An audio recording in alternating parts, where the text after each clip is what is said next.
Welcome to the Geek Easy, fellow geeks. Let's open a beverage of your choice. Because today, I'm going to be doing a review of the trade paperback Pine and Merrimac, published by Boom Studios. It is written by Kyle Starks. Fran Galan is the artist, and Paul Brousseau is the letterer.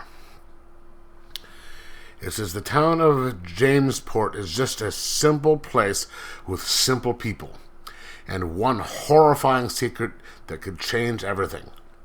After a lifetime of witnessing the worst of humanity, after witnessing the worst that humanity has to offer, former homicide detective Leanna Kent has decided to put all that behind her. Alongside her husband, a former professional MMA fighter, and the unofficial brawn to her brains, she's moved from the busy city to open a quiet little detective agency on the corner of Pine and Merrimac.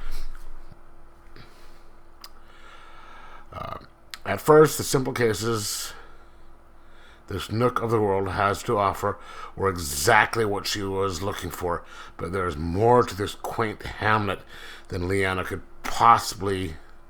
have possibly imagined, and something truly sinister pulling the strings.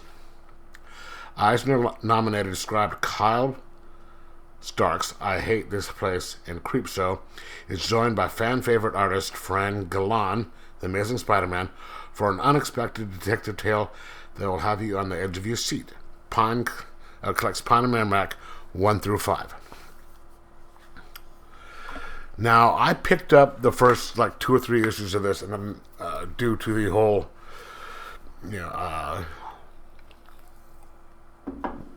thing with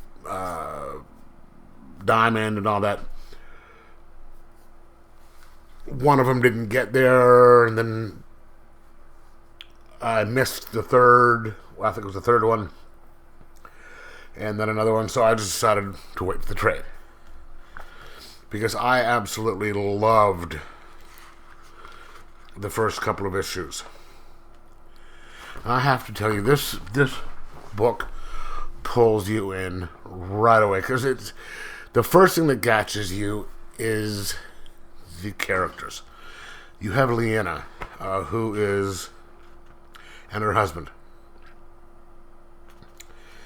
You have this, just this first page of him coming in to wake her up from bed, and he says, "Leanna, it's time to get up, my beautiful detective wife. I tried to cook you breakfast, but it was a grotesque culinary nightmare. So I got you a cappuccino and a breakfast sandwich. Oh my God, Parker. Some people's hands are made for doing beautiful things, but mine are only good for wrenching sinew and breaking bones, I fear." And she's like, "What would I possibly do without you?" And I mean, that's just, that right there just kind of encapsulates the relationship. The guy, tells who she's a detective. He was an MMA fighter. You can tell there were some issues with probably being beat about the head a few times too many when he was fighting. And, it sort of sets the places up, their places up in the thing. And one of the repeating little things going on in the book is he's always just making her little things, like a necklace. And he's like, "Oh, I made something for you." And she's like, "I'll treasure it always." And she's not being facetious, is not being demeaning. yeah, he means it from his heart, she means it from his heart, and it's just this fantastic relationship. And then in the first few pages, it sets everything up. It's got that, you know, you find out their histories. You know, she was, you know, on the police force. Her sister went missing and was murdered, so that led her to becoming a police officer, to and eventually become a homicide detective, because she wanted to try and figure out who killed his sister. And I think they actually found out, you know, who did it, but she wanted to, you know, make sure that stuff like that would never happen again. But it turns out that she wasn't all that good. It wasn't that she couldn't figure things out.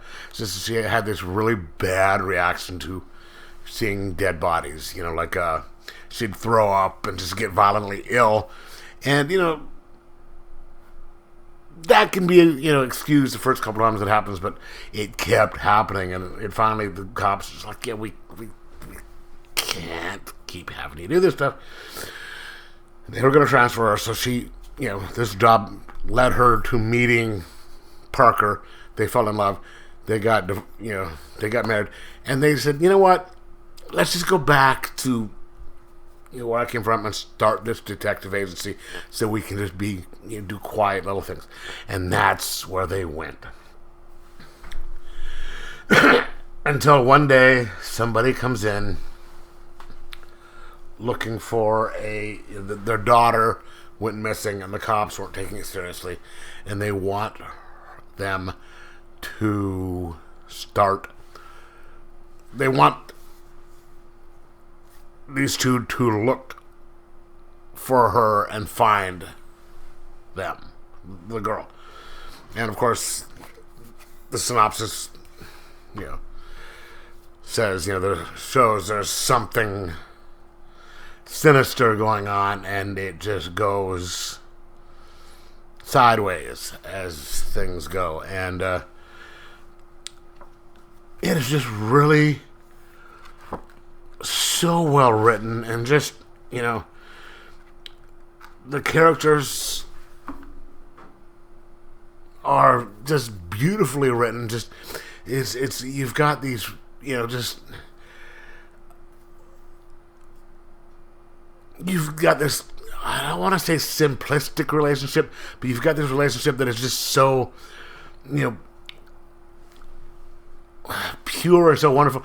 But they're also, you know, there's reasons why they do these things. You know, you know why she's so driven to try and find this girl. It's because, you know, because of her history, and you know, everything that he's doing is because it would make her happy. That's all his thing in life is to protect her and make her happy. And you know, and of course, you know why the bad guys are doing things. And there's just, they've got that, and just there's this wonderful humor to it, and some kind of an urgency. And this was a great series. And if you can get the, you know, floppies on it, get it. If not, just get the trade paperback, because it's only $19.99.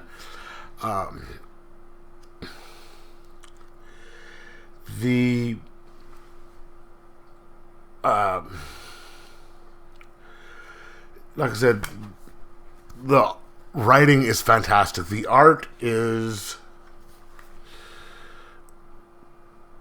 pretty good. You know, it's just, he's better than a lot of the stuff they have in some of the other books. And it's just, none of the characters, like this guy is like a army surplus store guy who happens to be a pacifist as opposed to, you know, a gun dealer, and they sort of make a big joke about that. Each character in there is succinctly written, you know, distinct, you know, not what you think it would be. And it's just, and the art is, you know, pretty good. So I'm going to give this a 4.75 out of 5 and say get the book. And you will enjoy the hell out of it, because I know I did. And so just pick it up, read it. It's a good, quick read. It's just with a wonderfully kind of different ending, which I'm not going to show you. But then you just have a bunch of, in the back, all you have is a cover gallery of the different covers. And so, what else do you need for $20? It's worth every cent of it. So, like I said, highly recommend. 4.75 out of 5. Pick it up. You'll enjoy it. So let me know in the comments below what you thought of it. If you read it, like, subscribe, possibly share, and most of all, enjoy your comics.